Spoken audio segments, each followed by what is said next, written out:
கேட்டை நட்சத்திரத்தை ஆதி அந்த பரம நாளிகையாய் 10 சமபாகங்கள் ஆக்கி முதல் பாகமானால் தாய்க்கு கெடுதல். அதாவது கேட்டை நட்சத்திரம் அந்த குழந்தை பிறந்த அன்னைக்கு ஒரு அப்ராக்சிமேட்டா 60 நாளிகை இருக்கிறதா வச்சுக்கிடுவோமே.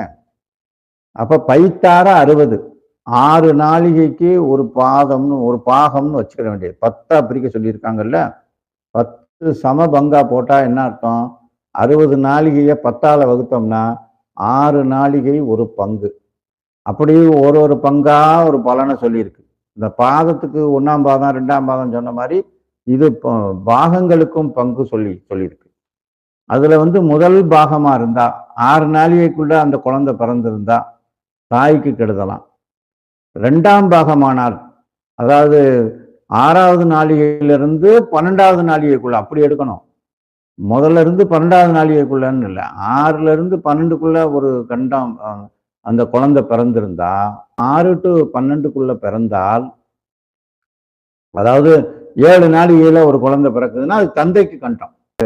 6 to 12ல பிறந்தா தாய் வழி பாட்டனுக்கு, 2ஆம் பாகமானால் தாய் வழி பாட்டனுக்கு அவங்களுக்கு அதிர்ஷ்டத்தை தருமா 2வது பாகமா இருந்தா.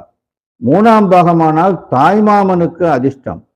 முதல் பாகம்தான் தாய்க்கு கெடுதல், மற்ற 2 பேருக்கு அதிர்ஷ்டம். ஒன்று தாயோட அதாவது பாட்டனுக்கு, 3ஆம் பாகமானால் தாய் மாமனுக்கு அதிர்ஷ்டம், 4ஆம் பாகமானால் தாய்க்கே அதிர்ஷ்டம், 5ஆம் பாகமானால் ஜாதகரின் மூத்த குழந்தைக்கு அதிர்ஷ்டம், அரிஷ்டம் இல்லை அதிர்ஷ்டம், 6ஆம் பாகமானால் குடும்ப நாசம், 7ஆம் பாகமானால் தாய் குடும்பத்துக்கு ஆகாது, 8ஆம் பாகமானால் மூத்த சகோதரருக்கு அதிர்ஷ்டம், 9ஆம் பாகமானால் மாமனாருக்கு அதிர்ஷ்டம், 10ஆம் பாகமானால் சர்வநாசம்.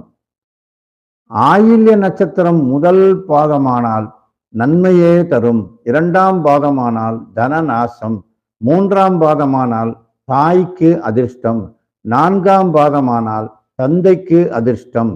கேட்டை நட்சத்திரம் மூத்த மகனுக்கும் விசாகம் நட்சத்திரம் மைத்துனருக்கும் ஆகாதென்பது பொது கருத்து ஆகும்.